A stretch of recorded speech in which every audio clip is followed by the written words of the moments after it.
Halo kawan Kaliber, kita berjumpa lagi bersama saya dan Mas Indra Karismiaji yang senantiasa mengupas dan menganalisa berita-berita terkini. Mas Indra, Halo apa Mas kabar? Edi, Iya, Alhamdulillah kabar baik. iya. Ini Kayaknya hari Jumat ini Jumat yang panas nih Mas, Jumat yang iya, rame. menjelang hari Senin, Mas. Menjelang hari Senin putusan MK.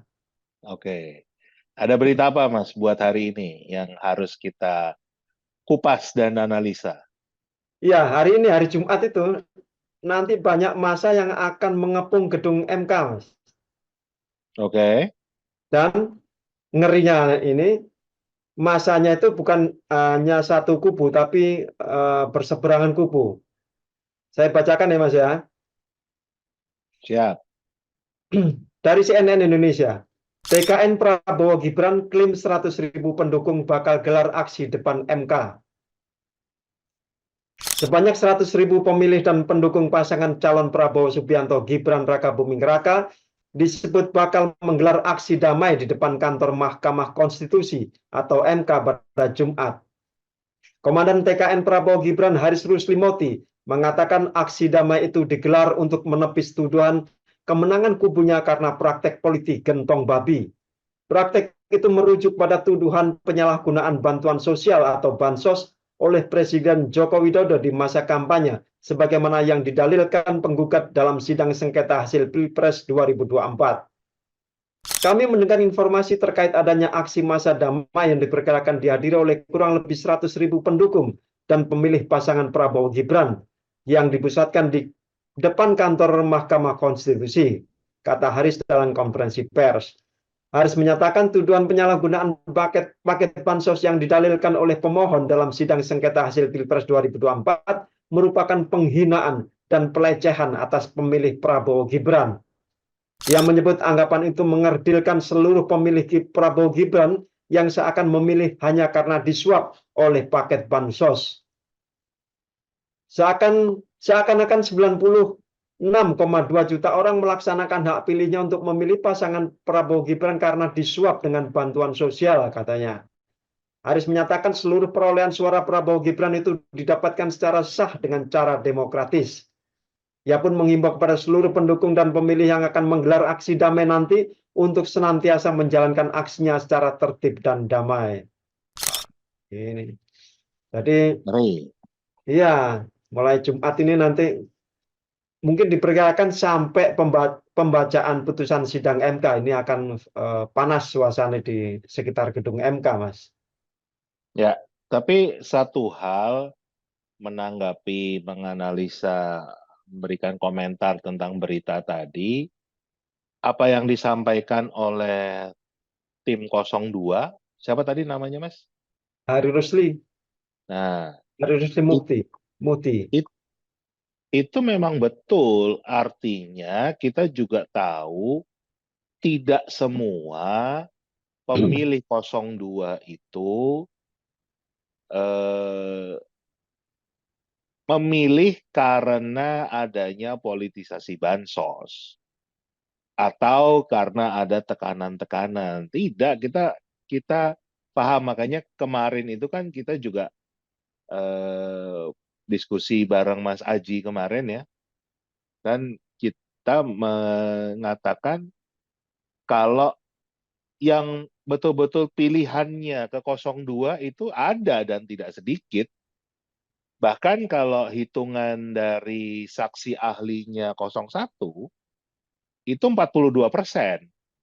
Ya, Ya kan? Jadi 42% itu adalah pemilih 02 yang tidak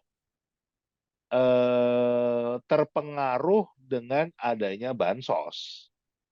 Jadi bukan berarti kita mengatakan semua pemilih 02 itu adalah karena bansos atau karena adanya tekanan, ada ketakutan. Itu nggak seperti itu. Jadi betul. Nah, hanya tadi ya kan, kalau memang betul-betul berupa pilihan, itu maksimal hanya 42%. Nah, sekarang ini kan faktanya ada 58% versi KPU kan, yang dikatakan memilih pasangan 02. 58% ke 42% itu kan bedanya 16%, Ya, ya kan? Hampir sama dengan pemilih 03 tuh, ya kan? Jadi ini yang sebetulnya menjadi eh, bahan dalil-dalil yang ingin dibuktikan oleh baik kubu 01 maupun 03. Itu yang pertama ya. Jadi supaya juga masyarakat memahami, kita tidak pernah klaim kalau semua pemilih 02 itu terjadi karena bansos ataupun karena ada tekanan-tekanan. Tidak. Dan itu bahkan secara akademis ditunjukkan 42%. Nah, 42% itu kan belum bisa dinyatakan sebagai pemenang pemilu. ya, Karena artinya dua undang-undangnya, putaran. iya, harusnya 2 putaran. Dan seperti itu. Makanya juga tuntutan dari 01 maupun 03 kan adanya pemungutan suara ulang. Itu yang diharapkan ya. Tentunya eh, yang dianggap curang ya didiskualifikasi. Menurut saya itu juga satu hal yang wajar lah. Nah, ini yang agak ngeri dan dari berita tadi sepertinya akan ada pengerahan massa Ya, yang kita belum tahu nih sebetulnya tujuannya apa ya. Kenapa massa dikerahkan bahkan bicara sampai ratusan ribu. Berapa yang ya, mau diturunkan? ada 100.000 Oh, itu kan besar sekali jumlahnya, besar, ya, ya kan? Besar sekali jumlahnya. Nah, yang tentunya kita takutkan adalah terjadi bentrok antara pendukung 01 yang mungkin akan bergabung dengan 03 karena punya tuntutan yang sama kan ya, dengan kubu 02 ini yang dikatakan jumlahnya sampai ratusan ribu, 100.000 orang tuh luar biasa sekali banyak. Nah, eh, yang juga kita takutkan adalah bisa jadi kedua kubu ini punya misi damai. Cara menyampaikan pendapatnya hadir di MK-nya dua-dua kubu ini bisa jadi damai, sopan, adem lah kan. Tapi kita harus antisipasi juga ada kelompok-kelompok yang kita nggak tahu tujuannya apa bisa menjadi provokator, ya, ya kan? Ini yang harus kita antisipasi. Jadi bisa jadi ada penyusup nih, ya kan? Masuk ke kubu 02 yang jumlahnya sekian banyak, seolah-olah adalah kubu 01 atau kubu 03 mungkin menggunakan kata-kata kasar, kata-kata nggak sopan, atau bagaimana yang membuat mancing kemarahan.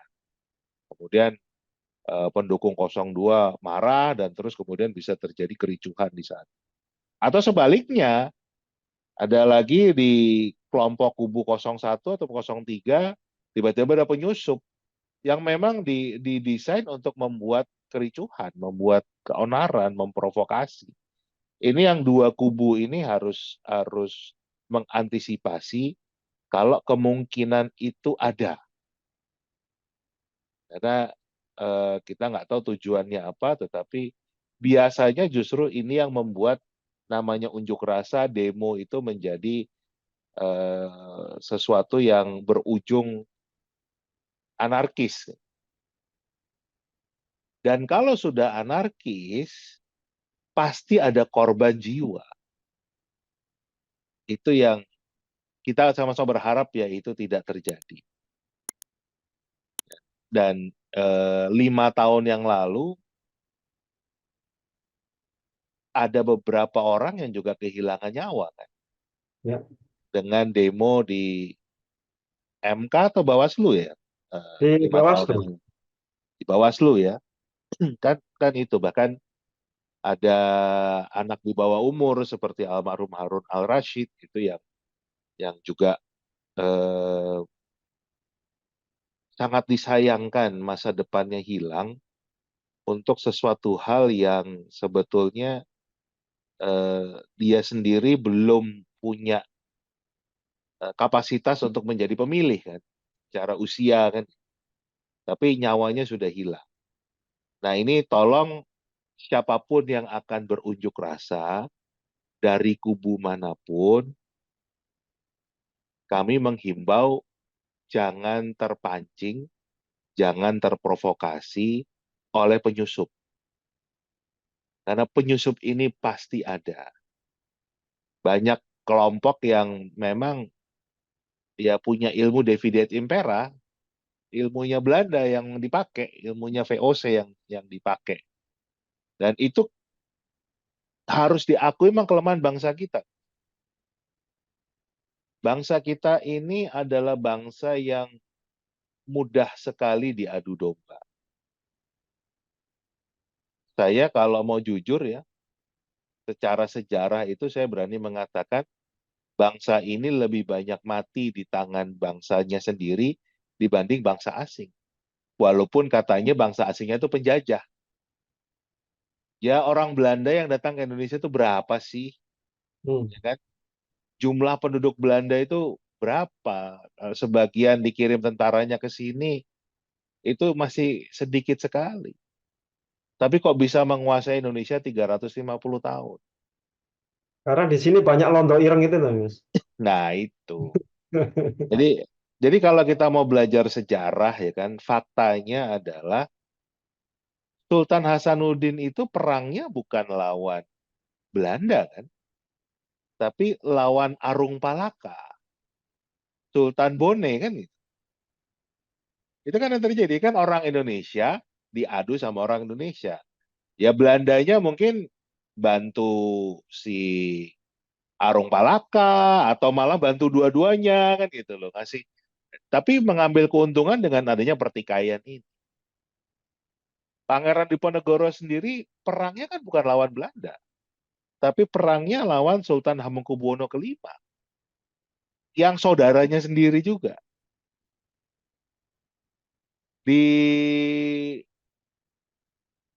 Padang, ya kan, di tanah Minang sana, eh, Tuanku Imam Bonjol perangnya lawan kaum Padri, ya sama-sama orang Minang juga. Jadi sejarah Indonesia itu menunjukkan bahwa kita itu punya sejarah buruk di mana kita itu saling membunuh, kita itu saling bertikai, ya bahkan tadi, kalau mau jujur, kenapa Belanda itu bisa 350 tahun menguasai Indonesia? Karena banyak londo ireng, banyak Belanda hitam, orang-orang yang memilih untuk mengabdi pada Belanda dengan cara menginjak-injak, menekan bangsanya sendiri. Kan itu yang terjadi sekian ratus tahun. Makanya arah kemerdekaan Indonesia itu dimulai dengan langkah-langkah eh, pendidikan, ya kan? Dengan adanya Budi Utomo, ya kan? Itu kebangkitan nasional di sana. Kemudian Sumpah Pemuda. Itu kan bukan, jadi sejarah kita itu kemenangan-kemenangan kita. Itu bukan yang di medan perang, ya kan? Tetapi justru malah yang melalui diplomasi, melalui gerakan pemuda, melalui ini yang sejarah kita seperti itu. Jadi kita harus memunculkan lagi kemampuan berpikir kritis, ya. Jangan mau diadu domba untuk kepentingan yang nggak jelas. Sebetulnya siapa yang akan merasakan kepentingan ini?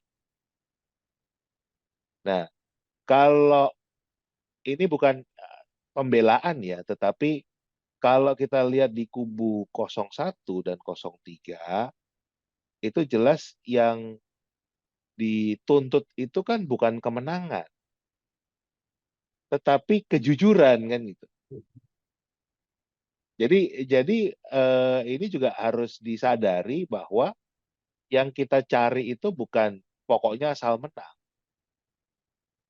Makanya kemarin juga disampaikan oleh Mas Ari, Pak Anies sendiri kan juga merasa nggak pas kalau kita punya permohonan petitumnya itu mengakui kemenangan. Enggak. Tapi kita ingin adanya keadilan, adanya kejujuran. Nah, itu catatan yang masyarakat harus sadar.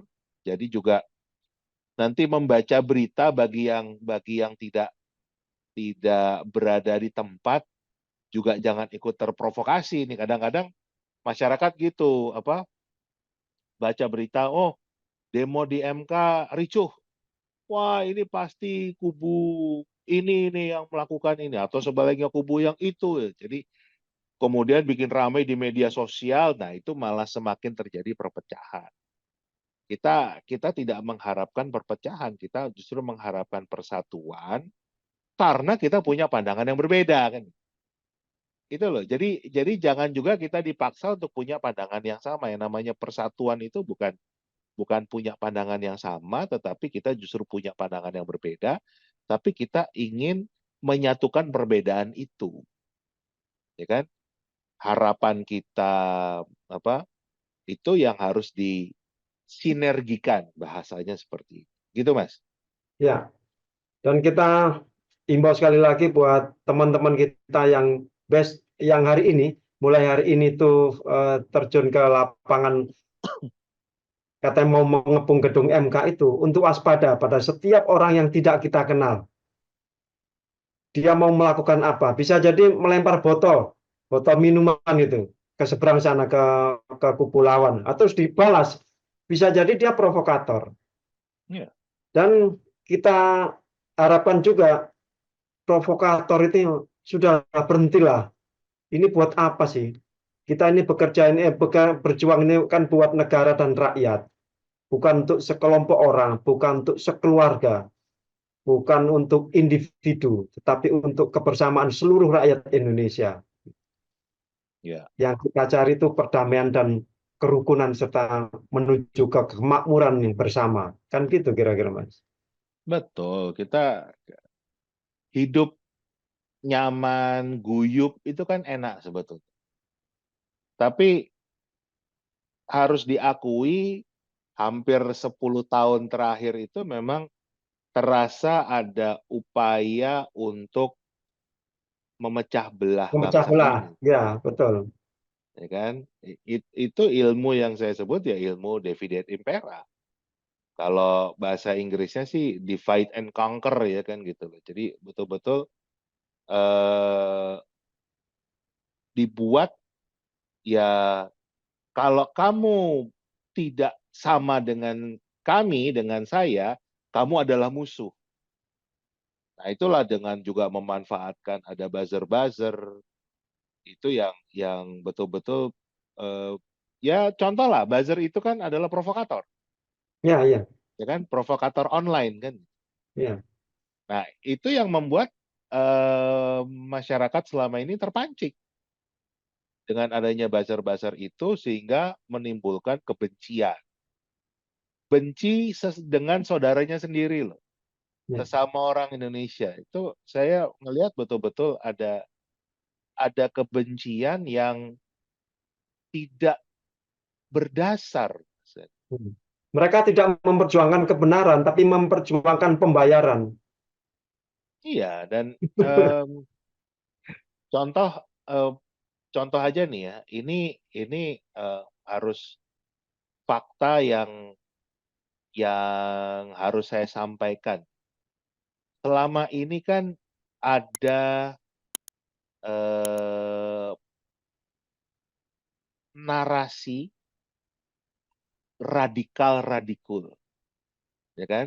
yang tumbuhnya misalnya radikalisme, ya kan, yang anti Pancasila, kan, itu yang membuat saudara-saudara kita yang non-Muslim, ya, itu ada ketakutan, Mas. Ya.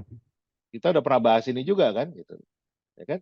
Ada karena itu kan gaungnya luar biasa di media sosial itu keluar terus orang ada buzzer yang juga ada YouTube channelnya yang selalu ngomong wah radikalisme ini itu ya kan itu otomatis ya kan buat masyarakat yang nggak usah yang non muslim yang muslim aja juga banyak yang kepancing kok ya kan yang kemakan dengan konsep radikal radikal itu ya kan nah otomatis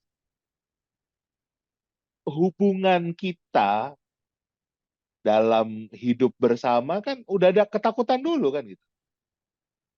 Misalnya gini Mas, saya orang Katolik nih, Mas Edi Muslim kan gitu. Karena tiap hari di kepala saya dikasih informasi tentang radikalisme, saya memandang Mas Edi otomatis bisa jadi, loh nanti jangan-jangan saya mau diislamkan. Gitu loh. Itu satu hal yang, dan itu yang terjadi selama ini. Ya kan? Nah itulah kenapa kita butuh berpikir yang kritis. Ya kan? Tidak sembarangan saja terima informasi, ya, termasuk ini untuk hari ini nanti ya, jangan sampai dengan mudah terprovokasi, ya kan? Ya bisa saja ada orang yang ngomong misalnya, wah ini ternyata kita kan sudah mulai tuh narasinya, kita itu disebut sebagai orang-orang yang memilih karena terima bansos, padahal kita kan nggak terima bansos, marah gitu kan? Padahal yang disebut penerima bansos itu yang 16% tadi kan. Yang perbedaan tadi itu bukan semuanya, yang 42% memang masih pemilih dari 02. Nah, itu contoh yang hal-hal yang bisa membuat orang terprovokasi. Makanya tolong dengan sangat saya minta kita berpikir yang cerdas, kita berpikir yang kritis, ya.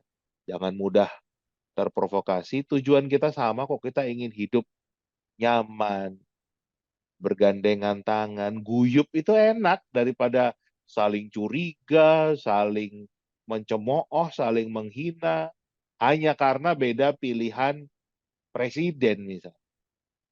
Kan ya sebetulnya nggak ada manfaatnya.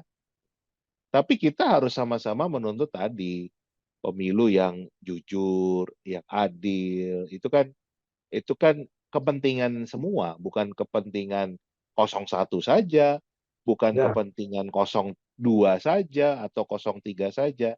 Yang kita selalu sampaikan, Mas, kalau memang 02 menang dengan cara yang jujur, dengan cara yang adil, pendukung 01, pendukung 03 pasti akan menerima, ya kan? Pasti akan menerima dengan baik, ya kan? Dan akhirnya keputusan yang dibuat oleh pemerintah juga didukung, ada legitimasinya, ada kepercayaan. Makanya kalau kita kita lihat kan selama ini juga eh, semua bisa berjalan baik-baik saja kan. Tapi semakin lama itu kan memang ada provokasi tadi. Ya di hampir 10 tahun terakhir lah polanya dibuat seperti itu. ya, Itu yang ya kembali harus kita kembalikan kewarasan bernegara. Gitu, Mas. ya. Dan berhentilah membuat narasi-narasi yang memecah belah bangsa dan yang memfitnah tokoh-tokoh yang kritis. Ini tokoh-tokoh kritis ini diperlukan oleh bangsa kita ini. Jangan jangan terus difitnah yang macam-macam terus akhirnya kriminalisasi ya gitu ya. Ini yang bahaya Iya. gitu. Baik, Mas Indra. Baik, Mas Indra. Ya, Begitu dan kita tunggu keputusan MK yang dibacakan pada hari Senin dalam suasana yang sejuk. Boleh unjuk rasa, boleh, itu hak warga negara. Tapi ciptakanlah suasana sejuk meskipun kita berhadapan di lapangan besok. Gitu. sepakat. Ya, terima kasih Mas Indra. Terima kasih kawan Kaliber. Sampai jumpa pada episode mendatang. Sampai Sampai jumpa. jumpa.